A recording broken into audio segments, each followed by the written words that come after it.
तो देश हित के लिए निभाएं अपना कर्तव्य। निर्धारण वर्ष 2024-2025 के लिए देय तिथि 31 जुलाई 2024 से पहले अपना आयकर रिटर्न अवश्य भरें। प्रत्येक आयकर दाता एक राष्ट्र निर्माता। क्यों प्रधान जी, बड़े चमक रहे हो आजकल? ऐसा कौन सा खजाना हाथ में लगा है? खजाना नहीं, मिशन मिल गया है हम सबकी जीत का। IIL के ट्रैक्टर ब्रांड का मिशन है तो जीत पक्की। लाल रंग इसका अपार, तीखा कम है फिर भी स्वाद। बेमिसाल बेमिसाल MDH Kashmiri. MDH Kashmiri. MDH।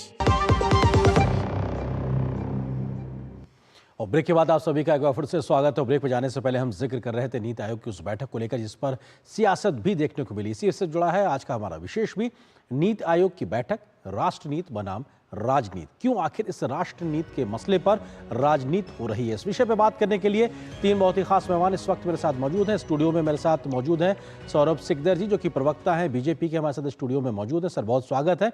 दूसरी खास मेहमान सोफिया खान है, जो कि टीएमसी की नेता है। मैम आपका बहुत स्वागत है। और तीसरे खास मेहमान प्रफुल्ल केतकर जी हैं, संपादक ऑर्गेनाइजर के, वरिष्ठ पत्रकार। प्रफुल्ल जी आपका भी बहुत बहुत स्वागत है। सोफिया जी, क्योंकि आप टीएमसी से हैं तो इसलिए सबसे पहला सवाल आपसे ही कि ममता बनर्जी या ममता दीदी आज जब बैठक पे पहुंची उसके बाद में ये बात स्पष्ट हुई कि उनको उतना वक्त दिया गया जो सभी मुख्यमंत्रियों के लिए था, क्यों फिर एक गैर जरूरी विवाद करके एक सियासत करने की कोशिश होती हुई दिखाई पड़ी है ममता दीदी की तरफ से या फिर टीएमसी की तरफ से? सोफिया जी। नमस्कार सभी को।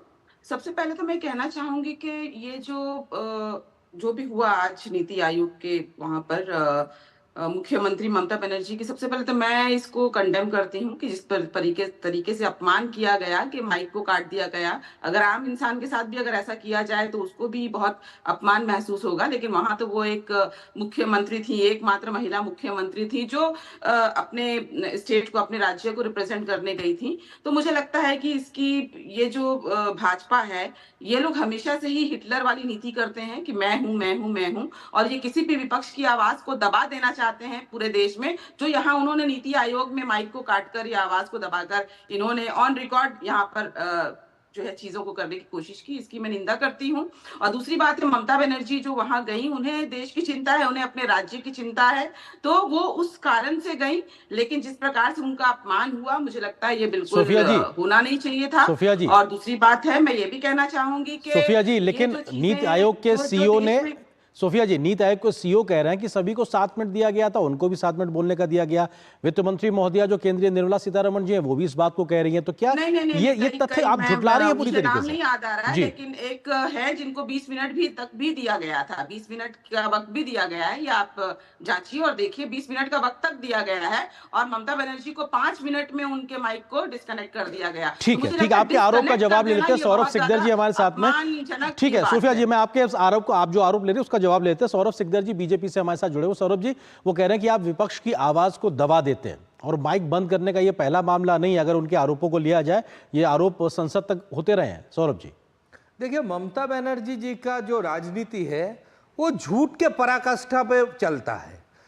नीति आयोग जैसे एक गंभीर बैठक को लेके भी वो राजनीति करता है। इसका 2 कारण है, एक तो खुद को सुर्खियों में लाना और दूसरा है बंगाल में जो चल रहा है वहां पे लॉ एंड ऑर्डर का जो वायोलेशन एवरीडे हो रहा है। हर गली मोहल्ले में गुंडागर्दी हो रहा है, महिला को विवश करके चलवाया जा रहा है। तो इससे पूरा देश का मीडिया का नजर हटाने के लिए बोल रहा है। जहां पे नीति आयोग का CEO on camera on record बोल रहा है कि एक टाइम सबको दिया गया है और उनको भी दिया गया है, तो वो क्यों समझते हैं कि शी इज प्रिविलेज्ड? वहां पे सारे मुख्यमंत्री का जो औहदा था उनका भी वही है। ये जरासर झूठ बोल रहे हैं और इस पे ये सियासत इसलिए कर रहे हैं कि उसके जो नंगापन उस राज का है वो बाहर ना आ जाए। दूसरी बात एक और है जो बहुत महत्वपूर्ण है जी, कि किसी भी सरकार, नीति आयोग के थ्रू सरकारी जो प्रकल्प है, सरकारी जो डेवलपमेंट वर्क है, स्टेट और सेंट्रल के बीच ये ब्रिज का काम करता है। तो आज तक जो सरकारी प्रकल्प के पैसा बंगाल में गया है, बंगाल गवर्नमेंट के दिया गया है, उसका वो हिसाब नहीं दे रहा है। हिसाब नहीं दे रहा है तो जब यहाँ पे रोक दे रहा है ग्रांट, तो बोल रहे हैं कि बंगाल वंचित है। तो हो सकता है कि उससे वहां पे वो हिसाब भी मांगा गया था, इसलिए उसको गुस्सा आ गया। जी ठीक है, प्रफुल्ल केतकर जी वरिष्ठ पत्रकार हमारे साथ मौजूद है। प्रफुल्ल जी, क्योंकि सरकार एक बात कह रही है, सरकार या नीति आयोग एक बात कह रही है और ममता दीदी एक बात कह रही है, अब इस सच और झूठ के बीच का अंतर कैसे किया जाए? देखिए, ये हमेशा तो मुश्किल होता है, क्योंकि राजनीतिक जब आरोप प्रत्यारोप होते हैं, सवाल ये है दो चीजें। मीडिया कर्मी होने के नाते मुझे ऐसा लगता है कि ये स्क्रिप्ट पहले से मीडिया को कैसे पता थी। आपको पता है, मैं नाम नहीं लूंगा, ना मीडिया चैनल का लूंगा, ना मीडिया कर्मी का लूंगा, लेकिन इसके बारे में ये ऐसा होने वाला है, इसके बारे में कल ही प्रेडिक्शन हुआ था। तो ये क्या ममता दीदी ने पहले ही स्क्रिप्ट रिलीज कर दी थी कि वो ऐसा करने वाली है? दूसरी महत्वपूर्ण बात, जो सारा डिबेट आपने आर्येंद्र कहा कि planning commission versus NITI Aayog के आकर रुक गया है, हम सबको पता है कि प्लानिंग कमीशन या पंचवार्षिक योजना ये एक सोशलिस्ट आइडिया थी जो यूएसएसआर के मॉडल पर बनी हुई थी। यूएसएसआर तो कोलैप्स हो गया, पंचवार्षिक योजना का कोई महत्व रहा नहीं, ये हमने 1970-80 के बाद लगातार देखा। तो आपको एक डायनेमिक प्लेटफॉर्म चाहिए था। कम्युनिस्ट पार्टी ये कह रही है, मैं समझ सकता हूं, लेकिन ममता जी तो उनको विरोध करते हुए सत्ता में आई है। तो ऐसी क्या आवश्यकता पड़ रही है अभी कि नीति आयोग जो संवैधानिक एक नियम के अनुसार बना है, कोऑपरेटिव फेडरलिज्म का एक मॉडल है, उसकी गवर्निंग काउंसिल जिसमें सारे स्टेट्स के प्रतिनिधि, पहले तो विरोधी दलों ने इस पर बहिष्कार किया, तो ममता दीदी क्यों पहुंच गई? और बजट का जहां तक यह है, तो मुझे लगता है कि बंगाल और पूर्वोदय योजना जैसा और ईस्ट को भारत के ग्रोथ इंजन में जोड़ने के जैसा प्रावधान शायद ही पहले किसी बजट में इस तरीके से स्पेसिफिकली किया हो। जी, तो ऐसे में मुझे लगता है कि हम इन इंस्टीट्यूशंस की एफिकेसी पर, उसमें राज्य और केंद्र के बीच में जो संविधान के विषय निश्चित हुए हैं, चाहे यूनियन लिस्ट में और स्टेट लिस्ट में और कंकरेंट लिस्ट में, उसमें समन्वय बिठाने की नीतिगत विषयों पर चर्चा करें ना, इसको राजनीति का प्लेटफॉर्म बने। राजनीति करने के लिए बहुत सारे प्लेटफॉर्म है ना जी, हम तो वो दिन ब दिन कवर करते ही है। आपको इलेक्शन का समय होता है और भी समय होते हैं, लेकिन आप जिस गवर्निंग काउंसिल में आपको आपके स्टेट के लिए सबसे ज्यादा चीजें रखनी है, हासिल करनी है जी, उसको आप राजनीति का प्लेटफॉर्म बनाकर, मुझे लगता है ये 5 मिनट 7 मिनट माइक बंद होना, टाइमर सबके यहाँ पे रखा हुआ था, ऐसा बताया गया नीति आयोग की तरफ से। तो मुझे लगता है कि ये अनावश्यक विवाद है।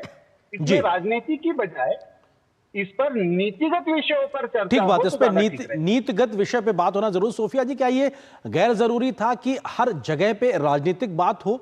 क्या कुछ ऐसे प्लेटफॉर्म जहां पे कंस्ट्रक्टिव अप्रोच के साथ देश के लिए, राज्य के लिए बेहतरी की बातें हो सकती है, वहां पे कम से कम इस प्रकार के पॉलिटिकल एलिगेशन से बच के आगे बढ़ने की जरूरत है, थोड़ा और मैच्योरिटी दिखाने की जरूरत है? देखिए, मैं सबसे पहले जवाब देना चाहूंगी हमारे बीजेपी के प्रवक्ता सौरभ जी को कि इन्होंने 2 बातें कही। सबसे पहले तो इन्होंने कहा कि बंगाल में औरतों को वस्त्रहीन करके घुमाया जाता है ना, क्या समथिंग इन्होंने ऐसा कुछ कहा, तो ये शायद भूल रहे हैं कि ये मणिपुर की बात कर रहे हैं।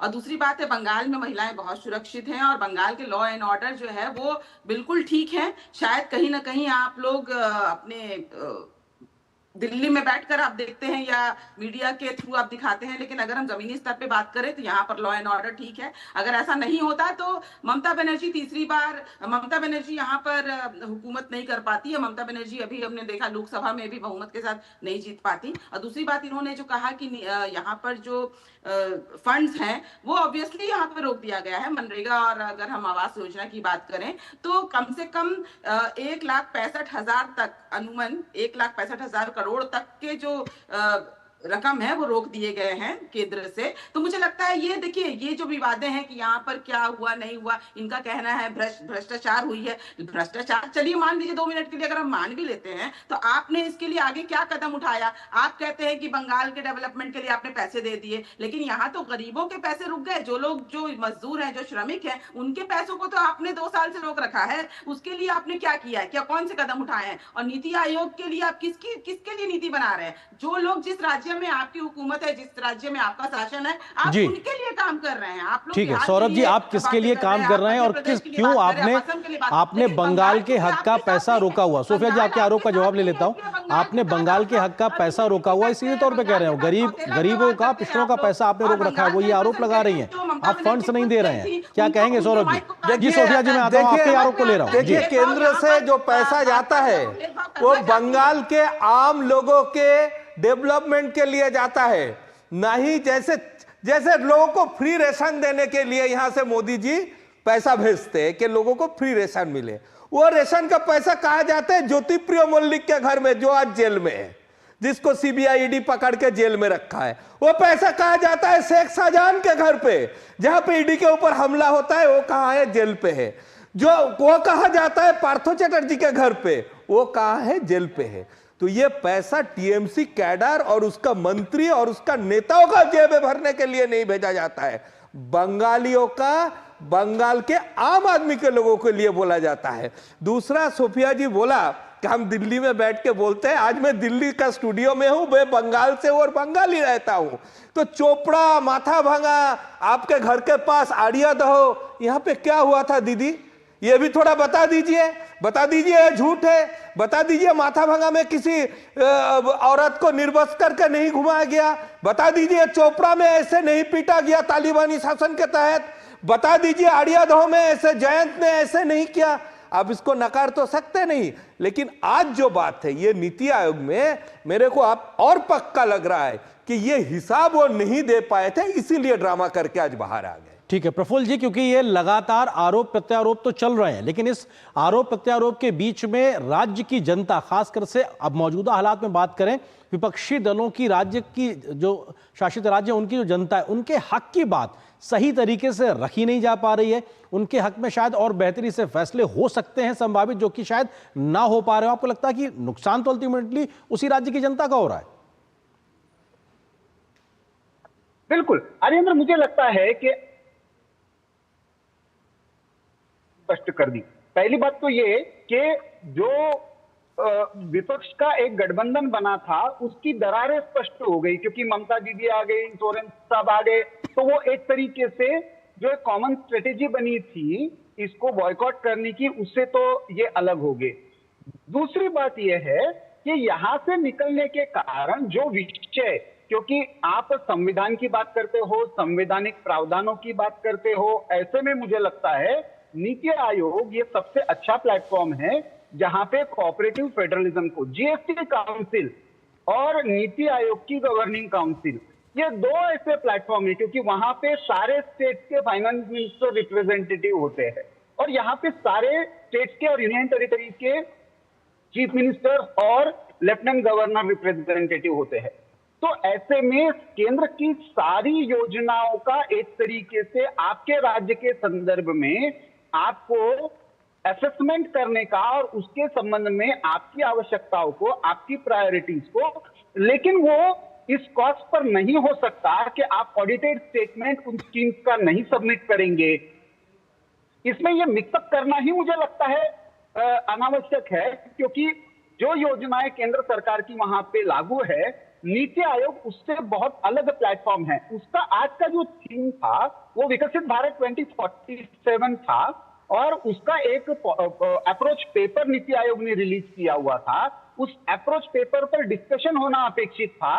ऐसे में यदि इसमें आपका स्टेट क्या योगदान कैसे दे सकता है, इस पर यदि चर्चा होती तो मुझे लगता है एक कंस्ट्रक्टिव रोल जी सारे ही स्टेट के रिप्रेजेंटेटिव्स निभा सकते थे। अनफॉर्चुनेटली वो नहीं हुआ और उस पर राजनीतिक चर्चा ही हो रही है, ये दुर्भाग्य की बात। जी सोफिया जी, क्योंकि एक बात, इस बात को भी लगातार कहा जा रहा है कि विपक्षी दलों के तमाम जो इंडिया अलायंस है उसके जो दल हैं उनके मुख्यमंत्रियों ने इस बैठक में ना जाने का फैसला किया, दूरी बनाई। ममता दीदी आई हैं, तो क्या विपक्षी एकता को लेकर भी सवाल खड़े हो रहे हैं? इसको लेकर आप क्या कहना चाहेंगे?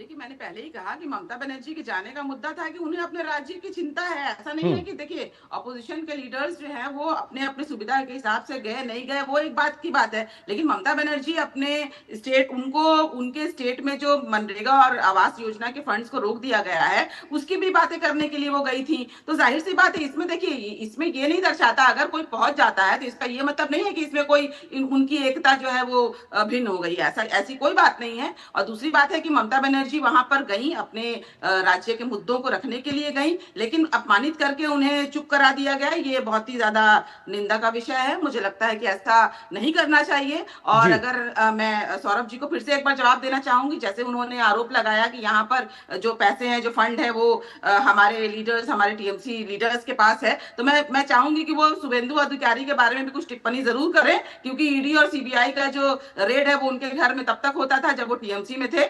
जैसे ही वो वॉशिंग मशीन में चले गए भाजपा के, उनके ऊपर सारे आरोप जो है वो मिट गए। ये तो एक उदाहरण है। बाकी कई ऐसे देश में ऐसे नेता हैं जो बिल्कुल दूध के धुले हुए हैं। भाजपा के सारे जो लीडर्स हैं वो उसके बारे में कहने के लिए सौरभ जी, आपके तमाम नेता दूध के धुले हुए हैं और आप लोग वॉशिंग मशीन का जो आरोप रहता है वो क्योंकि एजेंसीज का दुरुपयोग करते हैं, क्योंकि वक्त खत्म हो रहा है। सौरभ जी, वक्त थोड़ा सा सीमित है, मैं आपके आरोप का जवाब ले रहा हूँ। सौरभ जी, क्यों आखिर एजेंसीज का दुरुपयोग होता है? अधिकारी दादा से तो तृणमूल का प्रॉब्लम है। तो मैं एक प्रश्न करना चाहता हूं, जब आपके दल में था, 6-7 डिपार्टमेंट का मंत्री था, तब आपने नहीं क्यों किया उसके ऊपर कोई इंक्वायरी? तब क्यों नहीं बोला? आज जब ममता दीदी बोल रहे हैं कि उसने घोटाला किया है, चोरी किया है, आप तब क्यों नहीं किया? आप तब क्यों नहीं किया? अगर तब ममता बनर्जी राजधर्म में निभाते तो फिर आपको ये बात कहने का हक था। दूसरा बात है, उसके घर से पैसों का पहाड़ निकला क्या? उसके घर से पैसों का पहाड़ निकला क्या? उसके घर से अस्त्र का भंडार निकला क्या? जो कानून अपने जगह पे जाएगा, लेकिन आपके छोटे ब्लॉक के नेता, जिला के नेता के घर में जैसे पैसा निकालता है, ये पूरा भारत में ऐसे दुर्नीति कभी नहीं हुआ है। ठीक है, ये बहुत जरूरी है क्योंकि सियासत लगातार हर मसले पे हो सकती है, लेकिन देश हित में फैसले लेने के लिए जब नीति आयोग जैसा फोरम हो तो वहां पर सियासत थोड़ा अलग रखनी चाहिए। बहुत बहुत शुक्रिया, क्योंकि ये राजनीतिक बहस लगातार चलती रहेगी, लेकिन देश हित में थोड़ा सा परिपक्वता ज्यादा दिखाने की जरूरत होती है। आप तीनों मेहमानों का शुक्रिया हमारे साथ जुड़ने के लिए, इस विषय पे विस्तार से बात करने के लिए। फिलहाल एक छोटे से ब्रेक के लिए रुकते हैं। अब आया असली स्वाद। अब आया स्वाद। जब स्वाद के पड़े हो लाले तो MDH का चंकी चाट मसाला डालें। MDH का चंकी चाट मसाला। MDH